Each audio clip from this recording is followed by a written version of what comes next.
Barada Richard Eliezer alias Baradae mengungkapkan kesaksian bahwa Brigadir Nofriansyah Yosua Huta Barat alias Brigadir J tidak melakukan pelecehan seksual terhadap Putri Chandrawati. Hal ini dibenarkan oleh kuasa hukum Baradae, Roni Talapesi, selesai persidangan di Pengadilan Negeri Jakarta Selatan Selasa 25 Oktober. Dalam sidang tersebut, Eliezer menyebutkan kalau Yosua atau Brigadir J tidak melakukan tindakan pelecehan seksual kepada Putri Chandrawati sebagaimana yang diskenariokan selama ini. Roni mengatakan Baradae sangat meyakini seniornya tidak melakukan tindakan asusila tersebut. Namun Roni masih akan terus mengikuti dan tak ingin melampaui proses hukum yang berjalan saat ini. Terlebih soal pembuktian dari kesaksian yang akan terungkap di persidangan. Roni menjelaskan sejauh ini Baradae sudah kerap mengakui kesalahannya. Bahkan kliennya juga bersimpuh memohon ampun di depan orang tua Brigadir J. Roni mengatakan yang dilakukan Baradae pada 8 Juli lalu terhadap Brigadir J merupakan murni perintah dari atasannya Ferdi Sambo. Baradae yang berada di tingkatan paling bawah mematuhi perintah dari atasannya yang merupakan Jenderal Bintang 2. Dalam persidangan, Baradae juga berkomitmen berkata jujur dalam kasus yang menjadikannya sebagai tersangka pembunuhan berencana Brigadir J. Ia juga berkomitmen membela Brigadir J untuk yang terakhir kalinya. Ia juga tidak percaya dan meyakini jika Brigadir J melakukan pelecehan seksual terhadap Putri Chandrawati yang selama ini dituduhkan oleh pihak Ferdi Sambo.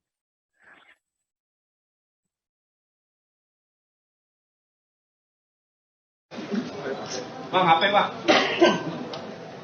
Terbang.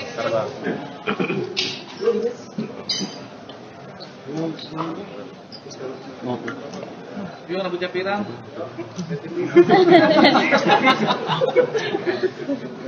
Terima kasih teman-teman ya di keluarga almarhum Yosua. Kami sangat mengapresiasi. Tadi kan teman-teman rekan-rekan media sudah melihat ya bahwa digali kronologisnya dari jaksa penuntut umum, kita lihat dari majelis hakim, sehingga tim penasihat hukum dari Richard Eliezer tidak banyak bertanya. Tapi memang beberapa hal tadi kita sudah sampaikan bahwa klien kami mengutarakan rasa penyesalannya ya.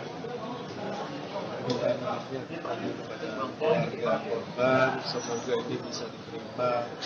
Kami sampaikan proses hukum tetap berjalan, kami menghormati faktanya. Klien saya sudah menyampaikan semuanya, penembakannya dia tidak mengelak, dia sampaikan penembakan itu dan dia sampaikan secara terbuka semuanya. Jadi kita sudah sampaikan yang membuka kasus ini adalah saksi dari Richard Eliezer. Richard Eliezer yang menyampaikan sehingga kasus ini bisa terbuka menjadi terang dan publik bisa mengetahui apa yang terjadi. Nah, agenda kedepannya ada beberapa saksi fakta. Ini kita akan masuk pada saksi fakta, yaitu orang-orang yang terdekat dengan Ferdi Sambo, Putri Chandrawati.